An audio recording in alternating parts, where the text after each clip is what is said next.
Sir politics చేస్తున్నారు అన్నారు కదా, మీ పైన చేస్తున్నారా లేకపోతే చిన్న సినిమా పైన అన్నట్టు? మ్యాక్సిమం నెంబర్ ఆఫ్ సినిమాల మీద. అంటే వాళ్ళ మంచులు ఉన్నారు, వాళ్ళు తెలిసిన వాళ్ళు ఉన్నారు, వాళ్ళ మిత్రులు, వాళ్ళ బంధువులు, అంటే ఏది పాలిటిక్స్ జరగదు, హాయిగా వెళ్ళిపోద్ది. ఒక్కటైనా సినిమా లేపాలి కదా, చూపించాలి కదా, చిన్న బడ్జెట్ సినిమాలు కూడా ఆడుతున్నాయని. కానీ మ్యాక్సిమం నెంబర్ ఆఫ్ సినిమాల్ని డమ్మీ చేసేది వీళ్ళే. కానీ end of the day audience అనేది ఫైనల్ జడ్జ్మెంట్. కానీ ఆడియన్స్ వరకు వెళ్ళాలి, అప్పుడే జడ్జ్మెంట్ వస్తుంది. అదే సార్.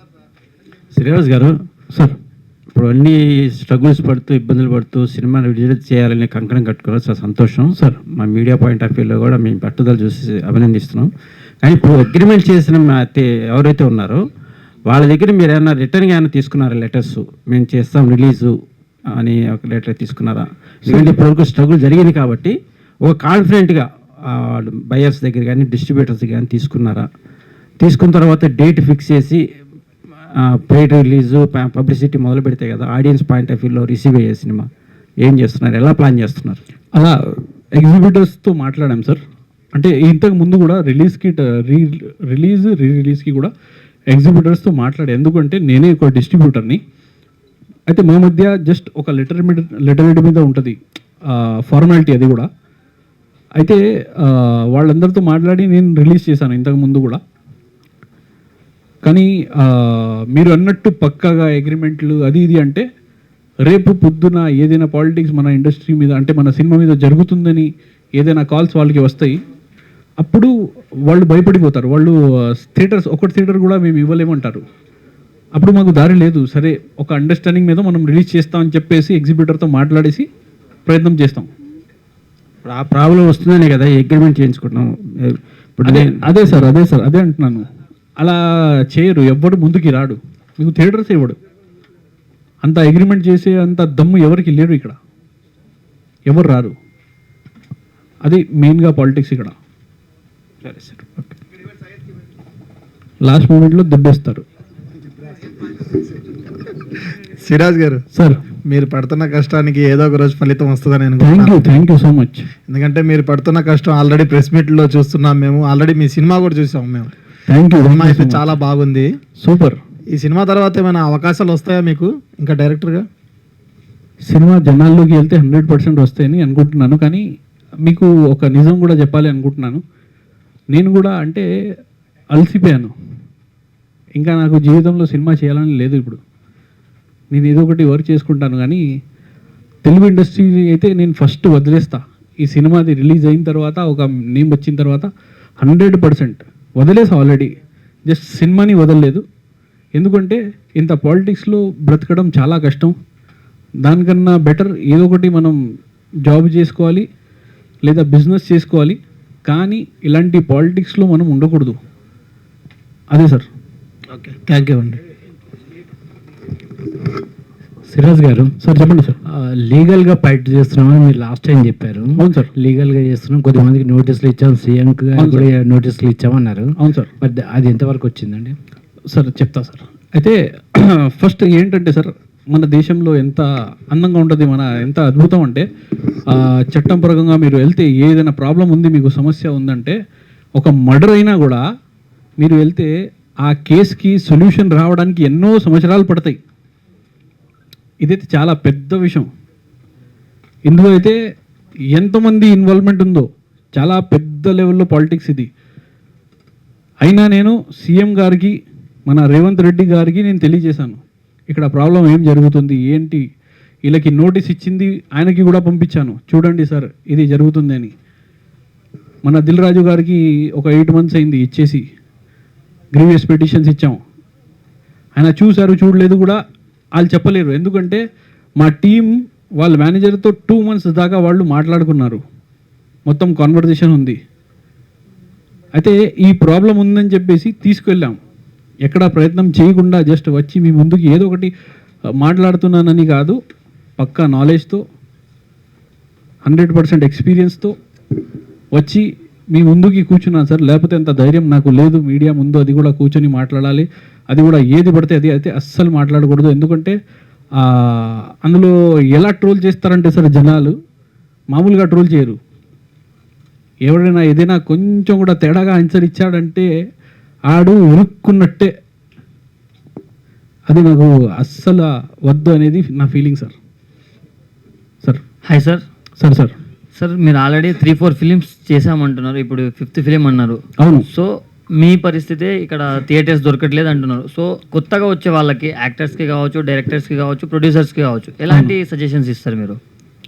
రావద్దురా బాబు, అసలు తెలుగు ఇండస్ట్రీని దండం పెట్టేసి వెళ్ళిపోండి, ఎవరి పనులు వాళ్ళు చేసుకోండి అని చెప్తా సార్. Thank you sir. అంతే సార్. హీరో గారు సార్ ఇక్కడెక్కడ చెప్పాలి. అంటే సినిమా ఇండస్ట్రీకి సంబంధం లేని వాళ్ళు ఇండస్ట్రీకి వచ్చారు, సినిమా తీశారు, ప్రమోట్ చేసుకున్నారు. మామూలుగా ఒక సినిమా ఉంటుంది, ఇలాంటి సినిమా మీరు ఎప్పుడు చూస్తుంటారు, సింగిల్ షాట్ మూవీ. పాపం ఆ అబ్బాయికి కూడా ఎవరు తెలియదు అసలు. తెలియకుంటే ఆయన చాలా వరకు సోషల్ మీడియాలో ప్రమోషన్ చేసుకొని మైత్రి వాళ్ళు ఆ సినిమాని రిలీజ్ చేశారు. సో పబ్లిక్ వైజ్గా మీరు కష్టపడవచ్చు కదా ఇలా అడిగే కంటే అని నా అభిప్రాయం. సో దానికి ఏమంటారు? నేను ఎందుకు కష్టపడాలి? కష్టపడాలి కదా సార్, జనాల్లోకి మీ సినిమాని తీసుకెళ్ళాలి కదా మీరు. అదే సార్, నేను ఎందుకు కష్టపడాలి? మంచి సినిమా తీశాను కదా, మంచిగా పబ్లిసిటీ చేస్తున్నాను కదా, మంచి ప్రమోషన్స్ చేస్తున్నాను కదా, మంచి ప్రెస్లో కూర్చుంటున్నాను కదా, మీ ముందు మాట్లాడుతున్నాను కదా. అయినా కూడా ఎందుకు వెళ్ళి అవతల వాళ్ళది కాళ్ళు పట్టుకోవాలి? కాళ్ళు పట్టుకోవడం కాదు, నేను ఎందుకు అడుక్కోవాలి? ఇప్పుడు ఎంత పెద్ద సినిమా అయినా పబ్లిక్ లోకి వెళ్తున్నారు, ప్రమోషన్ చేసుకుంటున్నారు. అవును, డిజిటల్ మీడియా. సో నేను వెళ్ళాను, పబ్లిక్లోకి వెళ్ళాను నేను. కానీ మీరు చెప్పారు మైత్రి సినిమా వాళ్ళు చేశారు, అదే చెప్తున్నా కదా. వాళ్ళు ఏం చేస్తారంటే ఒక్క సినిమానైనా పట్టుకొని ఇది మేము చేసాము అని చెప్పేసి మీకు అది టాక్ ఇవ్వాలి కదా, అంటే మీరు మాట్లాడాలి కదా దాని గురించి. ఒక్క సినిమా గురించి మాట్లాడతారు కానీ 100 సినిమాలు నా దగ్గరే ఉంది. ఇప్పుడు బిజినెస్ కాలేని సినిమాలు నేను ఇలా పోరాడుతున్నా అని చెప్పేసి వచ్చి నాకే పెట్టారు. సార్ ఇది 100 సినిమాలు ఉన్నాయి మాది, మీరు బిజినెస్ చేసి ఇవ్వండి, మేము పర్సంటేజ్ ఇస్తామన్నారు. నేను నా వద్దులే బాబు, నా వల్ల కాదని నేను డైరెక్ట్గా చెప్పాను. చెప్పండి.